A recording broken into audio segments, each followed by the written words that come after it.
Welcome to Speak as One. I'm Julie Korieff. Today we have with us Peter Warshaw. Hi, Peter. Hey, Julie. Thank you for being here. Absolutely. Yes. Thanks for having me. I'm going to dive right in because it's Suicide Prevention Awareness Week, and that's why you're here. And there's so much that we don't know still about suicide, and it's still so hard to talk about. So thank you for being here, Peter. Well, the ones of us who are survivors, it leaves a hole in our heart that never truly goes away. That pain is always there. It does over time, and for me, it's been 16 years. Actually, the 16th anniversary was just this past Friday. And so for someone who's been in it that long, even though that little bit of pain is still there, it doesn't last as long, and it's not as acute. But it's always there. It doesn't ever go away.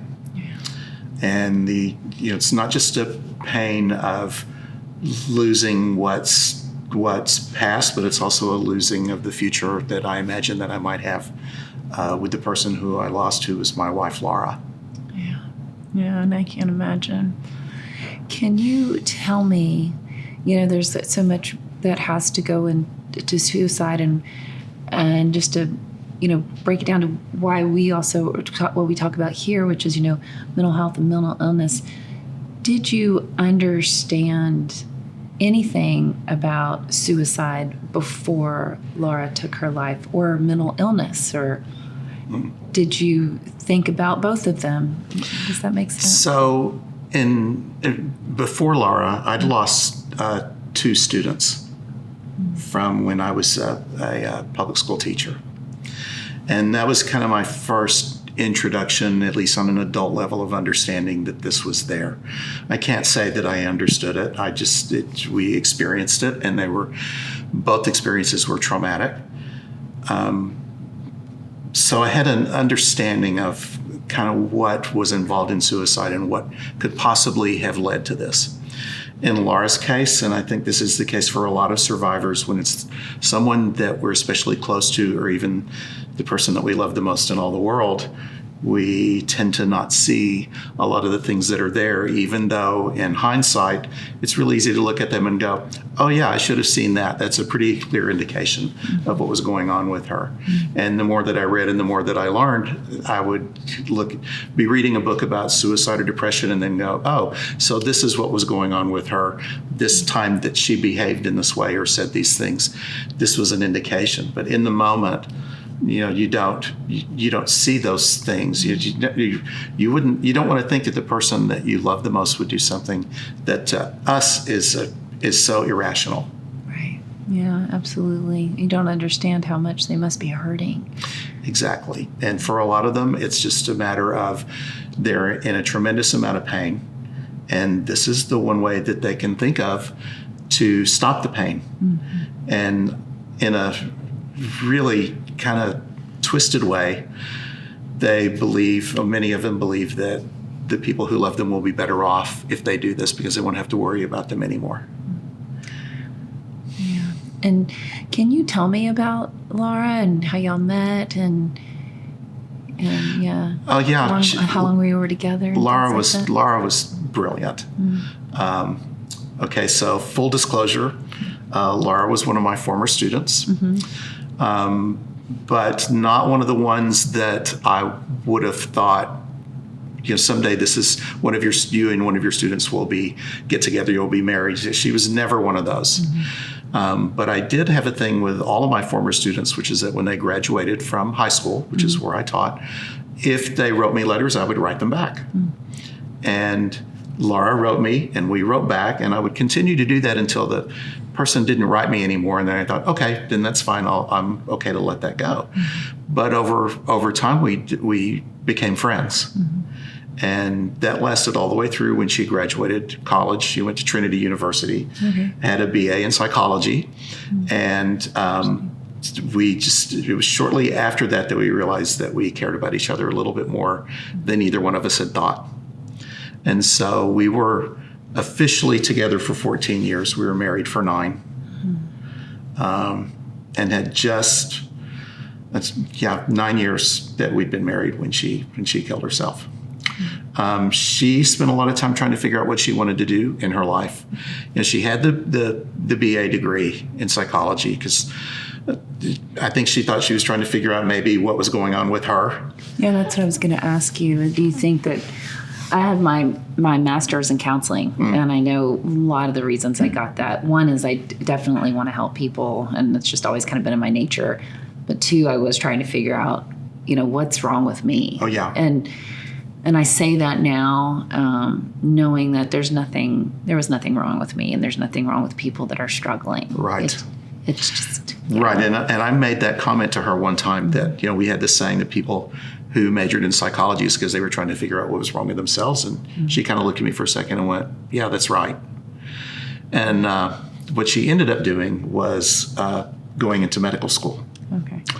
And what I did not know at the time was how prevalent mental illness and suicidal ideation can be in the medical profession. I don't think either one of us knew that. No, I don't either. With med students, with residents, and with physicians themselves. And actually the rate of suicide amongst people in that profession is higher than other areas that you would think would be more so, like first responders, It's higher than first military. It's actually higher in the medical profession. And there's several reasons why this is. One is that there's not a lot of there's camaraderie with med students, but once they get out of med school, that kind of goes away, and it's very demanding. I mean, they did a session for us at the med school one time, which is for spouses and family members of the med students, and the guy who was giving the presentation said that there's such a high volume of information they have to receive. It's like drinking water out of a fire hose.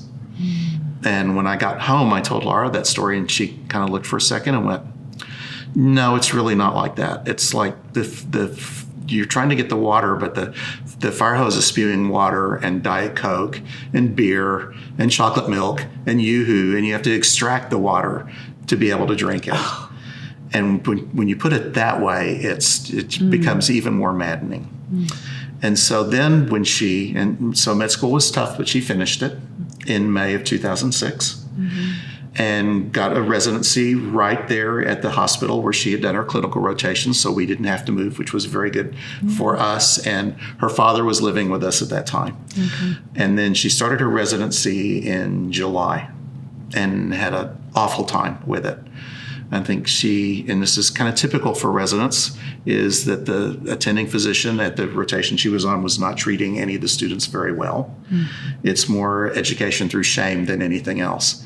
And this is corroborated by some friends of mine that I have who have studied this much more than I have, which is that for the physician to be on rounds with the residents, and it's a typical thing for them to visit a patient and then go, okay, after that, what did you all think? And they'll pick someone. And if the person doesn't give the answer that the attending physician wants, they are shamed right there in front of the other residents. Well, none of the other residents are going to say anything because the reality is they didn't know the answer either. So they don't want to get shamed in the same way that this person just did. And so the person who's sitting there who just got lambasted is thinking, I'm the stupid one. I'm the only one who doesn't know. All these guys would have said something if they didn't know too. So I'm the dumb one. I'm going to be last. I'm not going to advance past residency. I'm going to be stuck with all these medical school bills. I'm dumb. What have I done to my family? And it just plays on itself. And they feel so alone. Or in the case of the military, when they see a weak link in their team, they reach out to them and go, oh, okay, we need to help you because we're only as strong as us. Same thing with first responders. They know that if one of the members of their team isn't performing up to speed, the whole team is going to suffer. And that doesn't happen in the medical profession. Then the other part of it is that they have the knowledge, they have the, if they want to do to overdose on medication, they have access to that sort of medication. Neither one of us knew. So when you're saying they have the knowledge to know what medications that they need to take to feel or not feel a certain way, and then they also have access to them. Exactly. Okay. And they know that if I take this medication, this is what it will do to me. And so if they're looking for a way out, many times that's they'll take advantage of that opportunity. That's what they do. So did Laura voice concern about mental health issues with her, or did y'all talk about that? Were you concerned for her ever? So I knew that Laura had been suffering from depression for some time. Okay. In fact, 16 years. It had started when she had been a college student. Now, of course, I didn't know any of that. I knew that after we became a couple, I knew that she had suffered from depression. I knew that she was on medication. I knew that she had gone into therapy, just individual therapy. I had no idea it was to the extent that it was where she would actually consider killing herself. And this was her first attempt. She had never attempted before. And that's unusual too for women because of the means that they typically choose. Okay. If you're someone who the higher percentage of males choose a gunshot wound. Okay. If you do that, the chances are you're probably going to be successful. If you take medication instead, and there's people around you who get there before it's too late, oftentimes that attempt is not successful. And in fact, one of my very favorite former students attempted suicide when she was in the 6th grade. 6th grade. And told me the story of waking up and realizing that, seeing all the people around her who cared about her, and that she's not going to do this again. Look at all these people who really care about me. But yes, 6th grade, she would have been 11 or 12. Oh my goodness. And when you look at the statistics, it starts the second leading cause of death for people starts at age 10. I know. And so you think about that, like, why in the world would a 10-year-old have to even consider killing themselves? Yeah. And how do they even know? I mean, yeah, and that's not something I even heard about at my age. But kids have so much more access to more information now. I mean, I'd never heard of that term. Didn't know that people could do that to themselves. It was when I was in high school that somebody successfully took their life, and that was the first time I had heard about suicide ever. I was in junior high the first time that I had ever heard of it, and I just, when you're that age, you're not thinking rationally about many things, but it didn't even occur to me at all about it, just what a terrible thing this was. Right. And now it's just information overload about everything. They can just see it. Right. And I think there's, the part of that is the prevalence of how the media works now, where it's just kind of omnipresent in our lives. Social media is part of that. I'm not trying to be dismissive of social media in this respect at all, but it's just, there's a lot of information that's out there. And then I think the other part of it is that there are people who have been famous people. I'll start with Robin Williams, but you can go even further back if you want to go back into, Hart Crane, who is an author. I found out a week ago that he had died by suicide. Just Edith Piaf, just all sorts of people who have done this. Most recently, Naomi Judd. Right. Anthony Bourdain. Yes. And then this young woman who was a newscaster up in Wisconsin, I believe, who recently killed herself. And those sorts of stories get out there. And so I think there's wider knowledge of this. But I think the other part of this is that there's more people who are choosing this. When you look at the rates of suicide, just by the numbers, it's gone up steadily. There was a little bit of a halt to it during the pandemic, of all things. But then after the pandemic, it started right back up. Right. Yeah.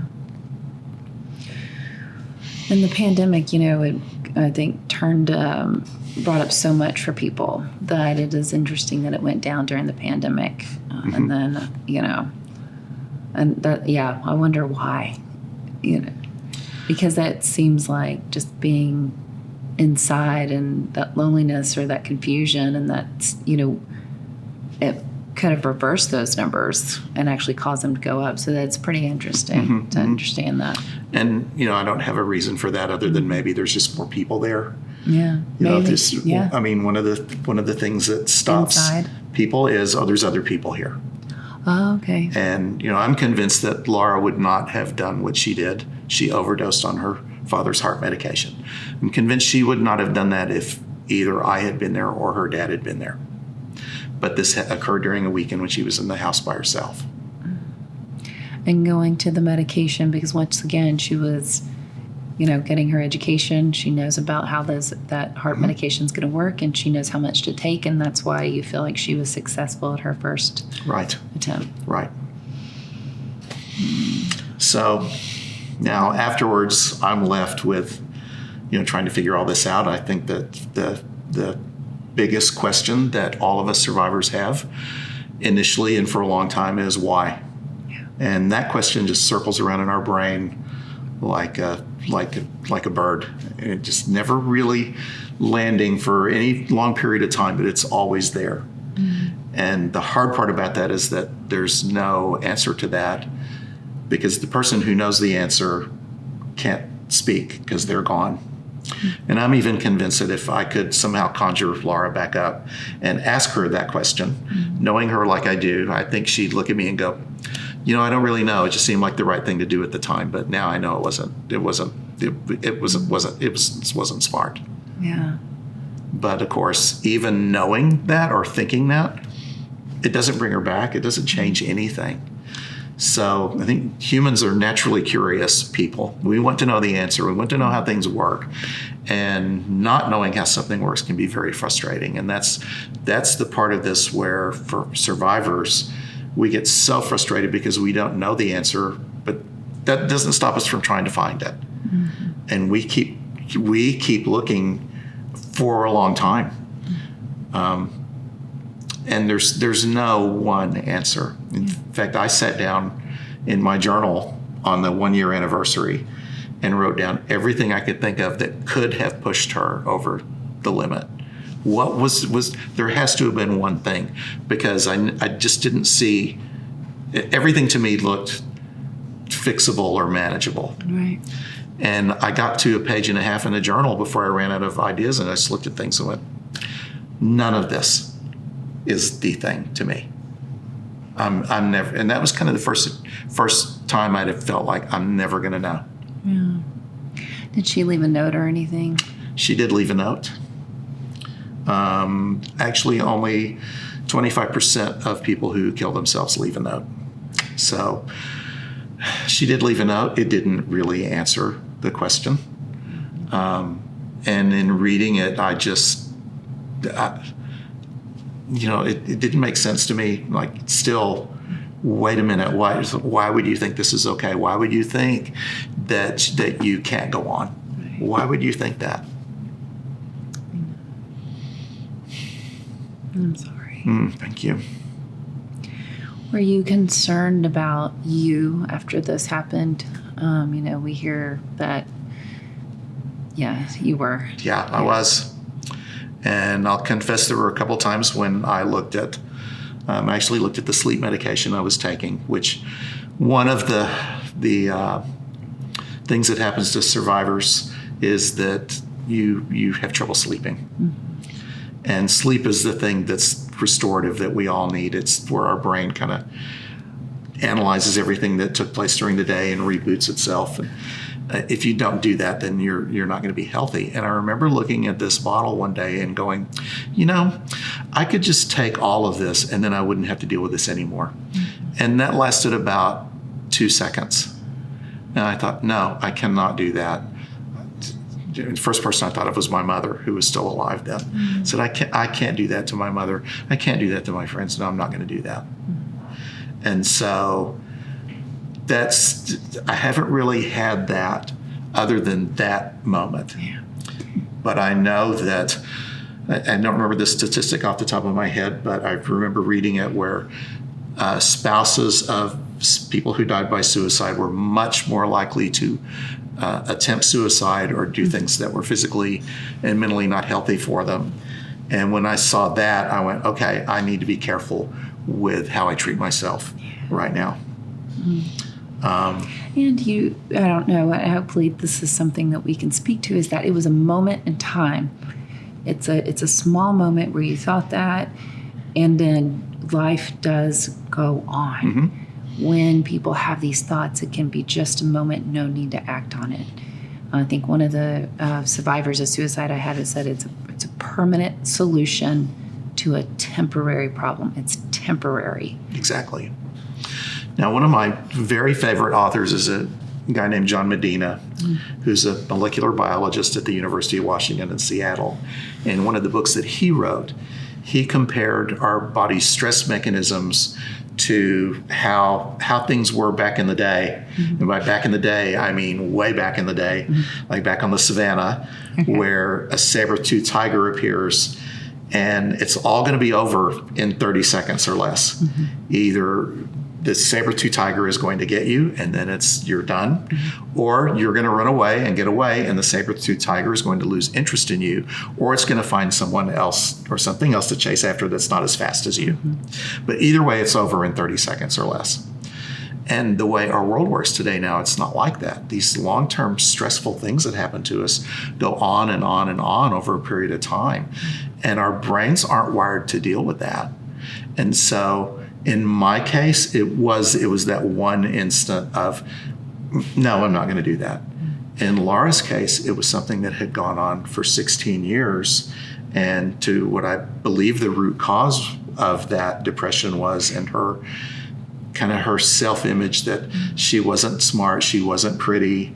And if I were to show you her picture, you would look at it and go, how could someone who looks like this use the word homely to describe herself? But it's that long-term stress over the period of time, and again, the root cause, which I believe I know what it is, that goes on over time.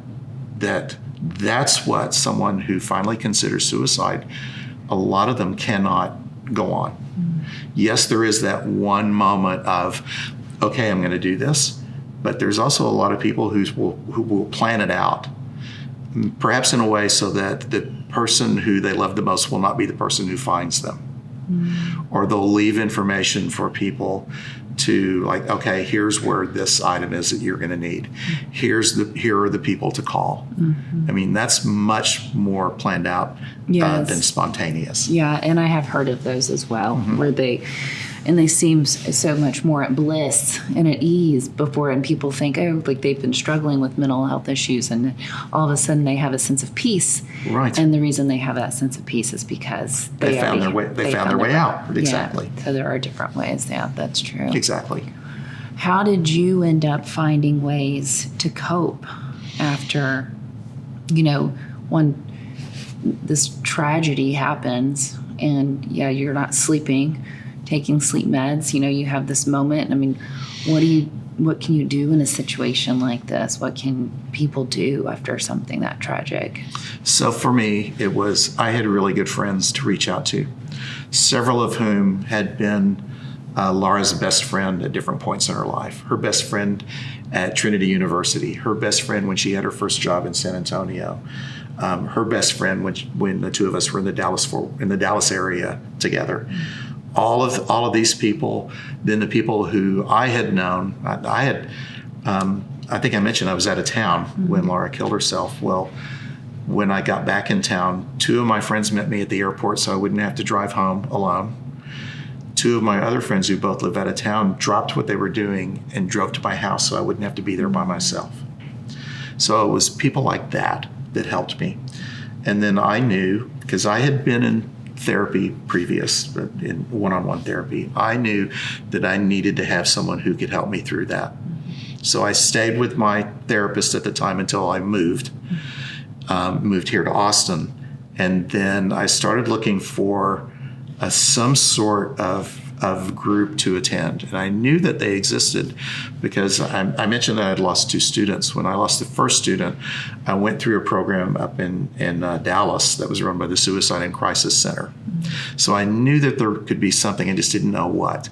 And the group that I found Actually, I found it when I was reading a book about suicide, and it listed different resources, and it listed the Austin survivors of suicide. And I had never heard of before. There was a phone number and a name. I called the person. As it turned out, it was a different person now who was a facilitator. And then I started going to that group when I moved to Austin, which was about 7 months after Laura had died. And during that time, it was hard. There would be triggers in a place you wouldn't normally think, where it might be something that I would see something that would remind me of a good time that we had had, and then that would spark that's never going to happen again thought. Or could even be that I would go to some place where we'd never been before, have an experience we'd never had as a couple, but I would see something or hear something or smell something or taste something. It would remind me of something, which would remind me of something else, which would remind me of something else. And so one of the things that Joan Didion, in her book, The Year of Living Dangerously, referred to as the vortex, where you just get caught in it, and the next thing you know, you are filled with sadness that wasn't there 15 seconds ago.